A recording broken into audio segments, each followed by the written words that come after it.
अस्सलाम वालेकुम dear students, welcome to accounting hub. आज की इस वीडियो में हम इंशाल्लाह एडवांस अकाउंटिंग का चैप्टर नंबर 5 है, analysis of accounting ratio. Accounting ratio के बारे में है, इसका क्वेश्चन नंबर 3 करेंगे। इससे प्रीवियस वीडियो में हमने क्वेश्चन नंबर 2 किया था, जिसमें हमने करंट रेशियो निकालना सीखा था। Current ratio, quick ratio, debt equity ratio, then proprietary ratio और फिक्स्ड एसेट रेशियो। आइए देखते हैं आज के क्वेश्चन में हमसे कौन सी रेशियो डिमांड कर रहा है, फिर उसे सॉल्व करने का तरीका देखते हैं कि उन रेशियोज को हम कैसे सॉल्व करते हैं। क्वेश्चन नंबर 3 है बी कॉम पार्ट 2 की book advance accounting Sohail Afzal की। क्वेश्चन नंबर इसमें 3 और चैप्टर नंबर 5 कहते हैं the following is the balance sheet of ABC enterprises limited for the year ended on 31 दिसंबर 2017। ये हमारे पास एक ABC इंटरप्राइजेस का डाटा दिया गया 31 दिसंबर 2017 का। ये साइड हमारे पास लाइबिलिटीज़ हैं, जिसमें शेयर कैपिटल है, कैपिटल रिजर्व है, देन डिवेंचर्स हैं, देन प्रॉफिट एंड लॉस है, सन्ड्री क्रेडिटर्स हैं, प्रोविजन फॉर टैक्सेशन है, बैंक ओवरड्राफ्ट है। दूसरी साइड पे आए तो गुडविल है, फिक्स एसेट है, स्टॉक है, देन हमारे पास इन्वेस्टमेंट है, लूज टूल है, ये लूज टूल औजार वगैरह हमारा फिक्स एसेट होता है। देन इसके बाद कैश है। आपसे कहता है show the full working, calculate the following ratio. ये अपने एक तो फुल वर्किंग भी करनी है और इन रेशियो को कैलकुलेट करना है। पहली रेशियो देखा जाए तो वो हमारे पास करंट रेशियो है। इससे पहले हमने दोनों क्वेश्चन में करंट रेशियो निकालना सीखा था। आइए दोबारा एक दफ़ा इसे करते हैं। करंट रेशियो को देखा जाए तो करंट रेशियो का हमारे पास फार्मूला होता है करंट रेशियो। इसका फार्मूला है current assets divided by current liabilities. यानी करंट एसेट को करंट लायबिलिटी पे डिवाइड किया जाए तो उस रेशियो को हम क्विक रेशियो कहते हैं, करंट रेशियो कहते हैं। आइए देखें क्वेश्चन में हमारे पास करंट एसेट कौन कौन से हैं। ये हमारे पास एसेट साइड है। गुडविल ये हमारा फिक्स एसेट में आता है, फिक्स एसेट की इंटेंजिबल एसेट की टाइप है। इसके बाद फिक्स एसेट, ये तमाम फिक्स एसेट भी दिए गए। स्टॉक ये हमारा करंट एसेट है। इन्वेस्टमेंट शॉर्ट टर्म के लिए है तो ये भी करंट एसेट है। लूज टूल ये फिक्स एसेट होता है। इसके बाद कैश ये भी आपको करंट एसेट है। तो तीन हमारे पास करंट एसेट हैं, स्टॉक, इन्वेस्टमेंट और कैश। अगर इन तीनों को टोटल किया जाए, यहाँ पे देखें current asset, current assets, current assets हमारे पास तीन किस्म के हैं। एक स्टॉक है, प्लस इन्वेस्टमेंट है, और इसके बाद कैश है। स्टॉक देखा जाए तो ये 60,000 का है। इन्वेस्टमेंट देखी जाए तो ये हमारे पास 20,000 की है। और कैश देखी जाए तो ये भी 60,000 की। टोटल करंट एसेट देखे जाए तो ये 1,40,000 के हैं। हमें फार्मूला में डिमांड की गई एक current asset divided by current liability. तो करंट एसेट हमारे पास 1,40,000 के हैं। फिर करंट लायबिलिटीज़ भी निकाल लेते हैं। Current liabilities,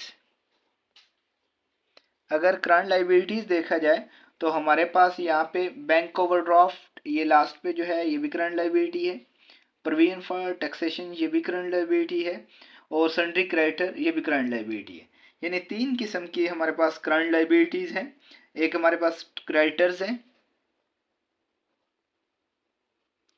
plus provision for tax है, प्रोविजन फॉर टैक्सेशन, और इसके बाद बैंक ओवरड्राफ्ट है,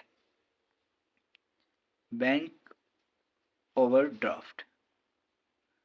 तो देखा जाए क्रेडिटर हमारे पास 80,000 के हैं, 80,000, प्लस प्रोविजन फॉर टैक्सेशन ये हमारे पास 40,000 का है, और प्लस बैंक ओवरड्राफ्ट देखा जाए ये हमारे पास 20,000 का है। इनका भी टोटल करें तो ये भी 1,40,000 बनते हैं।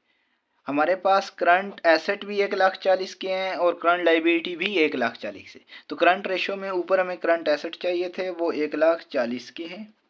डिवाइड हमें करंट लायबिलिटी चाहिए थे, वो भी 1,40,000 के।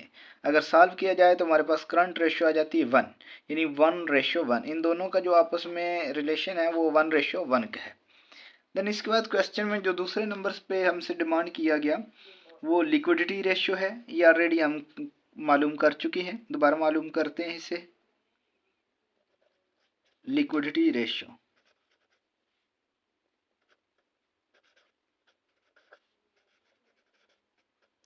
इसका फार्मूला होता है लिक्विड एसेट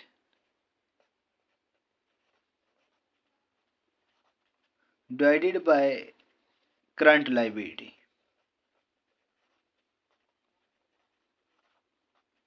देखें, हमें ऊपर लिक्विड एसेट चाहिए, तो इसके लिए वर्किंग करते हैं। लिक्विड एसेट कैसे निकालेंगे?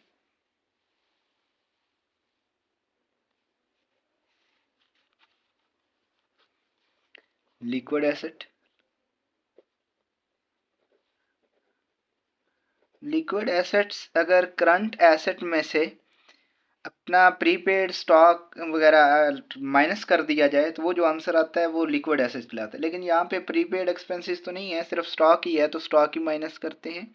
ये करंट एसेट हमने ऊपर कैलकुलेट किए हुए थे। करंट एसेट हमारे पास 1,40,000 के हैं, और इसमें से प्रीपेड अगर एक्सपेंसेस होते तो वो भी माइनस होने थे, लेकिन यहाँ पे प्रीपेड एक्सपेंसेस नहीं है, सिर्फ स्टॉक ही है।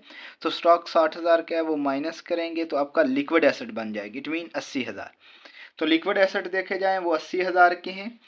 ठीक है, क्वेश्चन में हमें दो चीज़ें चाहिए थी, एक लिक्विड एसेट जो कि 80,000 के हैं, और दूसरा हमें करंट लाइबिलिटी चाहिए थी जो ऑलरेडी हमने कैलकुलेट की है ये पहले पोर्शन में, ये 1,40,000 की।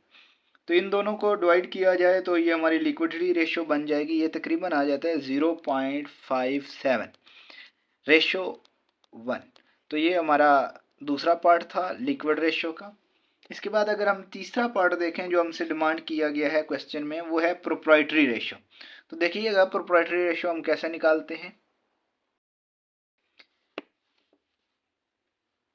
सी पार्ट तीसरा पार्ट है proprietary ratio.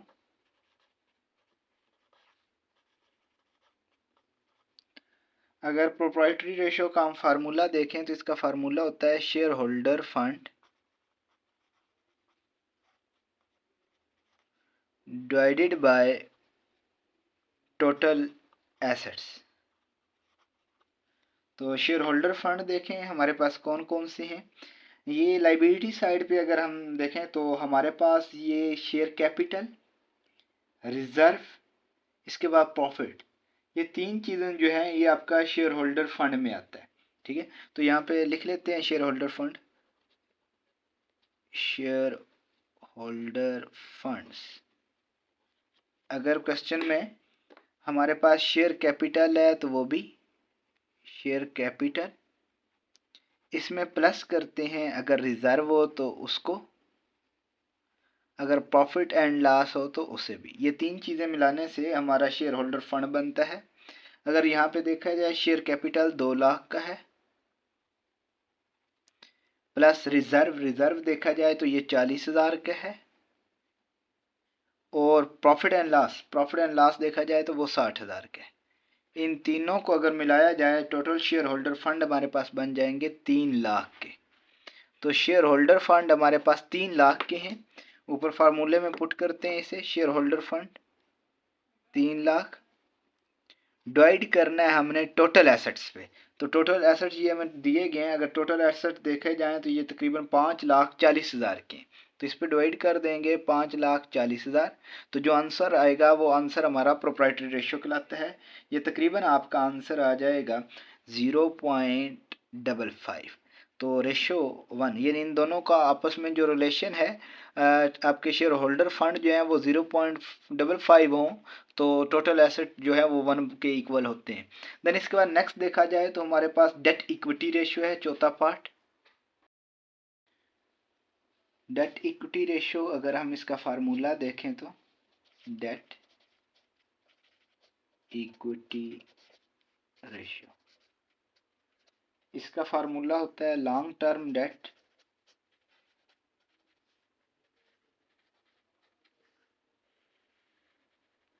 Divided by share holder equity. तो देखें लॉन्ग टर्म डेट हमारे पास क्वेश्चन में कौन कौन सी हैं। अगर हम लॉन्ग टर्म डेट की बात करें तो ये हमारे पास डिबेंचर, सिर्फ यही लॉन्ग टर्म डेट में है। ठीक है, सिर्फ एक ही लॉन्ग टर्म डेट है जो कि डिबेंचर है 1 लाख का। डिवाइड करेंगे इक्विटी पे। अगर इक्विटी देखें तो ये पीछे शेयर होल्डर फंड को ही हम इक्विटी कहते हैं, ऑलरेडी हमने निकाला है पिछले पोर्शन में, जो कि 3 लाख बनता है। इक्विटी शेयर होल्डर फंड को ही कहते हैं। ये आपका शेयर कैपिटल, रिजर्व और प्रॉफिट एंड लॉस, इन तीनों को मिलाए तो ये इक्विटी बनती है। तीनों को ऐड किया जाए तो ये आपका 3 लाख बनता है। अगर हम इन दोनों को डिवाइड करें तो ये हमारी डेट इक्विटी रेशियो बन जाएगी, तकरीबन ये बनती है 0.33। तो इसके साथ रेशियो 1 लिख देंगे कि इन दोनों का आपस में रिलेशन क्या है। देन इसके बाद लास्ट पार्ट है हमारा क्वेश्चन का, क्वेश्चन 5 कहता है कि return on equity ratio, return on equity ratio मालूम करें। तो देखें रिटर्न ऑन इक्विटी रेशियो का फार्मूला क्या होता है। इसका फार्मूला होता है नेट प्रॉफिट आफ्टर टैक्स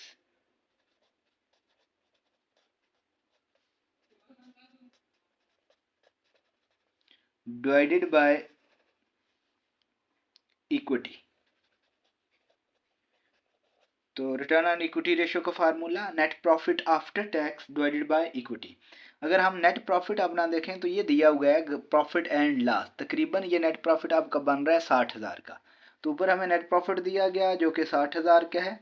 अगर टैक्स होता तो इसमें से माइनस कर देना था, अलबत्ता हमारे क्वेश्चन में टैक्स रेट नहीं गिवन, इसलिए यही हमारा नेट प्रॉफिट आफ्टर टैक्स कहलाएगा।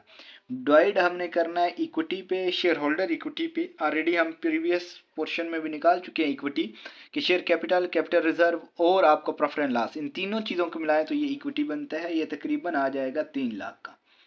अगर हम इन दोनों को डिवाइड करते हैं तो उस रेशियो को हम रिटर्न ऑन इक्विटी रेशियो कहते हैं। ये तकरीबन हमारा आ जाता है, और सॉरी फार्मूले में मल्टीप्लाई 100 भी है। Net profit after tax divided by equity multiply 100, तो यहाँ पे मल्टीप्लाई 100 भी करेंगे तो ये तकरीबन आपका रिटर्न ऑन इक्विटी रेशियो जो है वो 20% आएगी। तो ये हमारा 5 पार्ट था। इसमें हमने 5 रेशियो मालूम की, जिनमें current ratio, liquidity ratio, proprietary ratio और डेट इक्विटी रेशियो। ये 4 रेशियो हम प्रीवियस क्वेश्चन में भी कर चुके हैं, लेकिन एक रेशियो न्यू आई है जो कि आपका रिटर्न ऑन इक्विटी रेशियो है। इसको माइंड में रखिएगा। इसका फार्मूला है net profit after tax divided by equity multiply 100।